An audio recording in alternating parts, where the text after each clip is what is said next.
بسم اللہ الرحمن الرحیم۔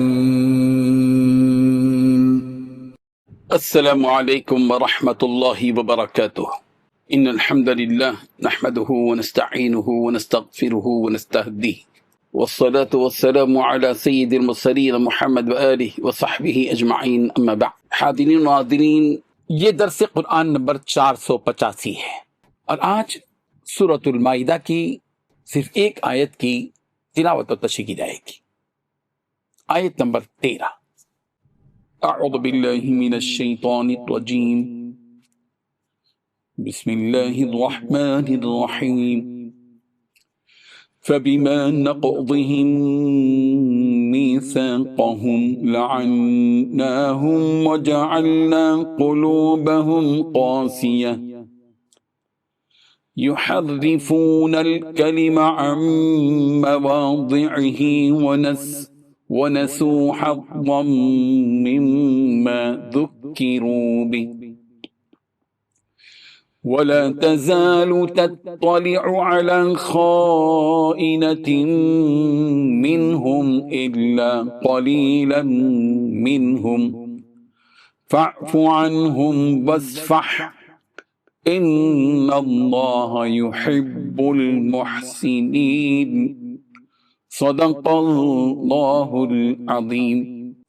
لفظی ترجمہ یوں ہے، فبما نقضہم، بسبب ان کے توڑنے کے، میثاقہم، اپنے عہد کو، لعناہم، ہم نے ان پر لعنت کی، وجعلنا قلوبہم، اور ہم نے کر دیا ان کے دلوں کو، قاسیہ، سخت، یحرفون، وہ بدل ڈالتے ہیں، الکلمہ، باتوں کو، اب مواضعہ، ان کی جگہوں سے، ونسوا، اور وہ بھول گئے، حظاً، ایک حصہ، مما، اس چیز سے کہ ذکروا، وہ نصیحت کیے گئے تھے، بہ، اس کی، ولا تزال تطلع، اور آپ ہمیشہ مطلع ہوتے رہتے ہیں، علی خائنۃ، خیانت پر، منہم، ان کی، الا، مگر، قلیلاً، تھوڑے لوگ، منہم، ان میں سے، فاعفو، چنانچہ آپ معاف کر دیں، عنہم، ان کو، وصفح، اور درگزر کریں، ان اللہ، بے شک اللہ، یحب، پسند کرتا ہے، المحسنین، احسان کرنے والوں کو۔ ترجمہ یوں ہے، پس ان لوگوں کے عہد توڑ دینے کے سبب ہم نے ان پر لعنت کی، ان کے دلوں کو سخت کر دیا۔ یہ لوگ کلمات کتاب کو اپنے مقامات سے بدل دیتے ہیں، اور جن باتوں کی ان کو نصیحت کی گئی تھی ان کا بھی ایک حصہ فراموش کر بیٹھے، اور تھوڑے آدمیوں کے سوا ہمیشہ تم ان کی ایک نہ ایک خیانت کی خبر پاتے رہتے ہو۔ انہیں معاف رکھو اور ان سے درگزر کرو، اللہ احسان کرنے والوں کو دوست رکھتا ہے۔ اس آیت میں 6 باتیں بیان کی گئی ہیں۔ پہلی بات، بنی اسرائیل کی اس عہد شکنی ہی کی وجہ سے ہم نے ان کو اپنی رحمت سے دور کر دیا۔ دوسری بات، ان کے دلوں کو سخت کر دیا۔ تیسری بات، بنی اسرائیل باتوں کو اپنے موقع محل سے ہٹا دیتے ہیں، جس بات کی انہیں نصیحت کی گئی تھی یہ اس کا ایک بڑا حصہ بھلا چکے ہیں۔ چوتھی بات، ان میں سے کچھ لوگوں کو چھوڑ کر باقی سب سے تمہیں آئے دن کسی نہ کسی خیانت کا پتہ چلتا رہتا ہے۔ پانچویں بات، فی الحال انہیں معاف کر دو اور درگزر سے کام لو۔ چھٹی بات، بے شک اللہ تعالیٰ احسان کرنے والوں کو پسند کرتا ہے۔ بزرگان محترم، اللہ سے لیے گئے مضبوط عہد کو توڑنا جرم عظیم ہے، جس کی سزا اللہ تعالیٰ کی لعنت ہے۔ جیسا کہ اس آیت میں بنی اسرائیل کی عہد شکنی کی سزا اللہ تعالیٰ نے یہ سنائی کہ ہم نے ان پر لعنت کی، یعنی اپنی رحمت سے انہیں دور کر دیا۔ سورہ بقرہ کی آیت نمبر 27 میں اللہ کے عہد کو توڑنے والوں، قطع رحمی کرنے والوں اور زمین میں فساد کرنے والوں کو نقصان اٹھانے والے قرار دیا گیا۔ ہم سے عالم ارواح میں یہ عہد لیا گیا تھا کہ الست بربکم، کہ کیا میں تمہارا پروردگار نہیں ہوں؟ ہم سب نے یہ اقرار کیا اور کہا کہ بلا، جی ہاں۔ اس قول و قرار کا تقاضا یہ ہے کہ ہم اپنے رب کی بندگی میں زندگی گزاریں۔ اگر ہم اس قول و قرار کو فراموش کرتے ہیں اور اس عہد کو توڑ ڈالتے ہیں تو اس کا واضح مطلب یہ ہے کہ ہم اپنے رب کی رحمت سے دور ہیں۔ بنی اسرائیل کی عہد شکنی کا ایک نتیجہ تو یہ ہوا کہ وہ اللہ کی لعنت کے مستحق ہو گئے، اور دوسرے ان کے دلوں کو سخت بنا دیا گیا۔ کسی بندے کے دل کا سخت ہو جانا اس کے محروم القسمت ہونے کی علامت ہے۔ آدمی کا دل جب سخت ہو جاتا ہے تو ایمان کی کیفیت سے وہ محروم ہو جاتا ہے۔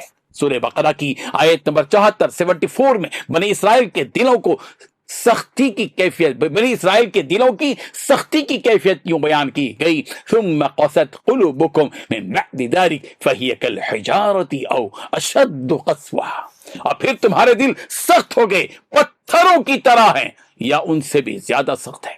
جب انسان کا دل سخت ہو جاتا ہے تو اس کے دل کے اندر کی عاجزی، تواضع اور انکساری ختم ہو جاتی ہے۔ سورہ بقرہ کی آیت نمبر 43 میں یہ بات یوں بتائی گئی، فَلَوْلَا إِذْ جَاءَهُمْ بَأْسُنَا تَضَرَّعُوا وَلَكِنْ قَسَتْ قُلُوبُهُمْ، جب ان کو ہماری سزا پہنچی تو انہوں نے عاجزی کیوں نہیں اختیار کی، لیکن ان کے دل سخت ہو گئے۔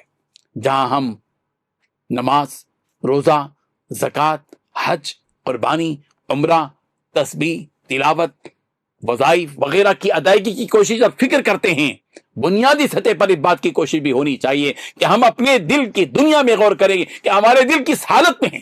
اللہ تعالیٰ کو وہ دل مطلوب ہیں جن دلوں میں عاجزی اور انکساری ہو، نرمی ہو، خوف و خشیت ہو، انابت اللہ سے وہ دل سرشار ہو جائیں۔